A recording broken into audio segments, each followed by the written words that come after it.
আমাদের মানুষ আছে, আমাদের ট্রেনিং সেন্টার আছে, আমাদের ট্রেনার আছে।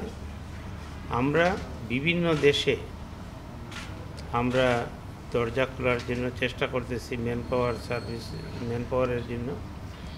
জাপানিজ ডেলিগেশন টিম তারা আজকে আসছে, তারা আমাদের কাছ থেকে ওয়ার্কার নেবে, প্রফেশনাল নেবে, টেকনিক্যাল ওয়ার্কার নেবে, কনস্ট্রাকশন ওয়ার্কার নেবে। এইগুলো নিয়ে আলাপ হয়েছে, এখনও ফাইনালাইজ কোনো কিছু হয় নাই। তারা প্রস্তাব দিবে এবং তাদের রিকোয়ার মতো আমরা তাদেরকে সরবরাহ করব। আমাদের কাছে যে দক্ষ শ্রমিকরা আছে তাদেরকে দিলাম। বিভিন্ন ইউনিভার্সিটি থেকে বাইর হইতেছে, কলেজ থেকে বাইর হইতেছে, সেই সমস্ত কলেজ ইউনিভার্সিটির যারা ছাত্ররা ফাইনাল ডিগ্রি নিয়ে আসে বাইরে হইতেছে, মাস্টার্স ডিগ্রি নিয়ে বাইরে হইতেছে, তাদেরকে আমরা আরও প্র্যাকটিক্যাল ট্রেনিং দিয়ে আমরা বিদেশে প্রেরণ করি। তারা তাদের সরকারের মাধ্যমে প্রপোজ দিবে আমাদের এমবাসির থ্রুতে, এবং আসলে পরে আমরা তাদের ইচ্ছা পূরণ করব, তাদের ডিমান্ড অনুযায়ী আমরা কর্মী।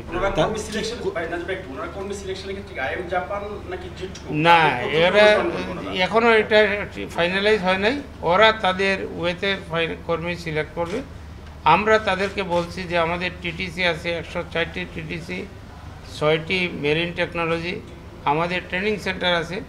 ইফ নেসেসারি আমরা তাদেরকে ডেলিগেট করব 1-2টা সেন্টার, তাদের বাসা, তাদের রিকোয়ার মতো ট্রেনিং করে নিয়ে যাবে এবং তারা সেখান থেকেই রিক্রুট করবে। অভিযোগ আসছে, তাদের রিপোর্ট আমি তদন্ত কমিটির যে হেড আছে তার সাথে বসবো।